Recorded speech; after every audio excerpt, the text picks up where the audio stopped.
हमारे जगन्नाथ जी बीमार पड़ते हैं, लेकिन क्या आप जानते हैं जब वे स्वस्थ होकर निकलते हैं तो लक्ष्मी जी क्यों नाराज हो जाती हैं? चलिए सुनते हैं बहुत प्यारी अनसुनी कथा।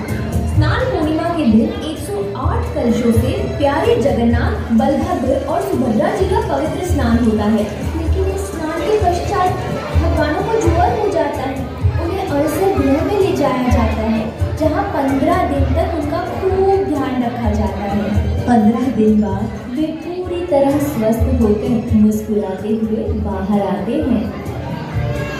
रे लक्ष्मी, मैं बलभद्र और सुभद्रा के साथ गुंडीचा मंदिर जाना चाहता हूँ। वहाँ भक्तों से मिलूंगा और गुंडीचा माँ के पास कुछ शांत पल बिताकर 2 दिन में लौट आऊंगा।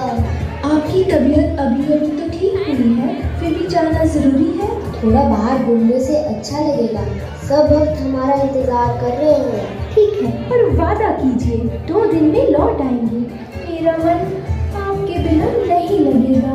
वादा करता हूँ, मैं 2 दिन में वापस आ जाऊंगा। रथ यात्रा का पावन दिन आता है।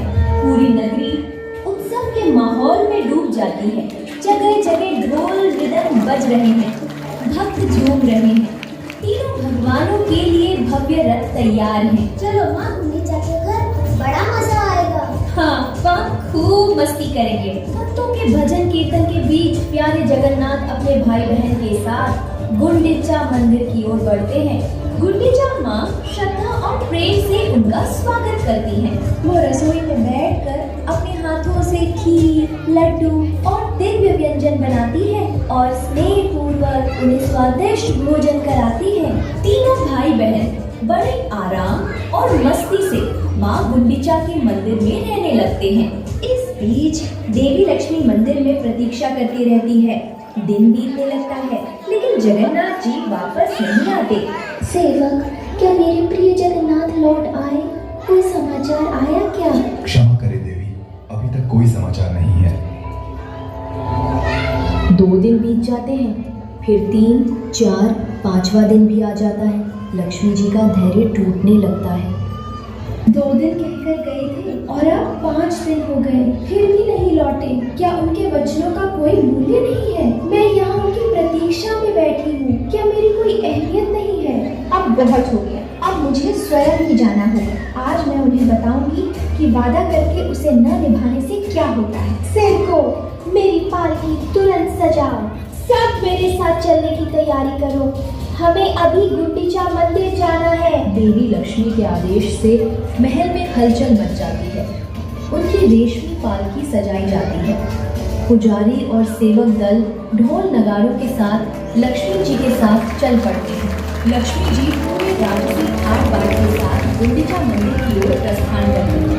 नगर भर में ये चर्चा फैल जाती है कि माता लक्ष्मी क्रोधित होकर स्वयं भगवान को लेने जा रही हैं। सभी सहमे हुए हैं कि आगे क्या होगा।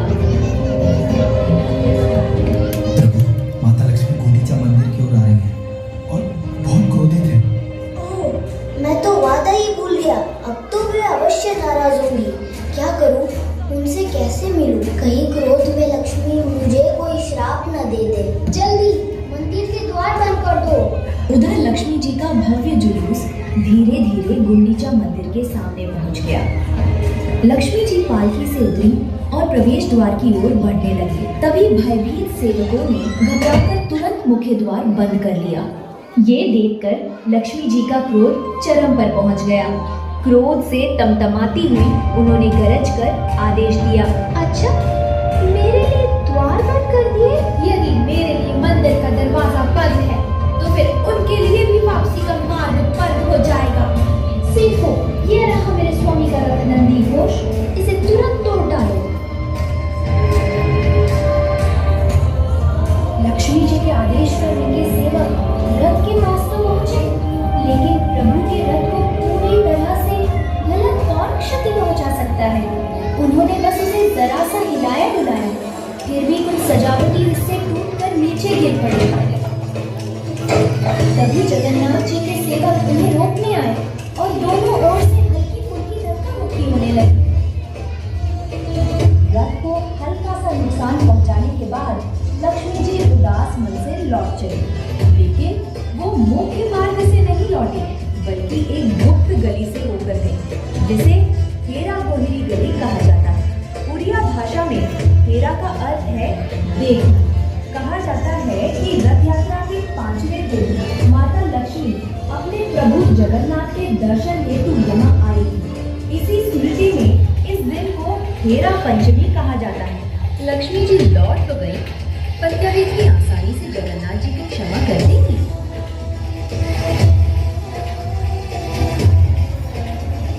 उधर गुंडीचा मंदिर में 6 दिन बीत गए। 7वें दिन जगन्नाथ, बलभद्र और सुभद्रा जी के दिव्य संध्या दर्शन हुए। भक्त बड़ी संख्या में प्रेम और भक्ति से दर्शनों के लिए पहुंचे। अपने प्रभु के दिव्य दर्शन पाकर भक्तों के हृदय आनंद और उल्लास से भर उठे। 8वें दिन सुबह गुंडीचा मंदिर में रथों को वापस श्री मंदिर की ओर मोड़ा गया। अब वापसी की तैयारियां शुरू हो गई। आ गया 9वां दिन, बहुड़ा यात्रा, यानी भगवान की वापसी की यात्रा। प्यारे जगन्नाथ, बलभद्र और सुभद्रा जी गुंडीचा मां से विदा लेकर अपने घर श्री मंदिर की ओर लौटने लगे। पूरी नगरी में खुशी की लहर दौड़ पड़ी। जब तीनों रथ श्री मंदिर लौट रहे थे, तो बीच रास्ते में एक विशेष पड़ाव आया, मौसी मां का मंदिर। मौसी मां ने उनके लिए बड़े प्रेम से पोट पीठा तैयार किया था, जो उड़ीसा की प्रसिद्ध मिठाई है। हर वर्ष की तरह तीनों ने स्नेह पूर्वक मौसी मां के हाथ का बना पोट पीठा चखा। इसके बाद उन्होंने आदर पूर्वक मौसी मां से विदा ली और रथ पुनः श्री मंदिर की ओर बढ़ चला। बावड़ा यात्रा में एक और रोचक पड़ाव आता है। बलभद्र जी और सुभद्रा मैया के रथ तो सीधे सिंह द्वार तक पहुंच जाते हैं, पर प्यारे जगन्नाथ जी का रथ कुछ देर के लिए गजपति महाराज के महल के सामने रुकता है। शुभ समाचार, आपके प्रिय स्वामी लौट रहे हैं। जगन्नाथ जी का रथ रास्ते में दिख चुका है।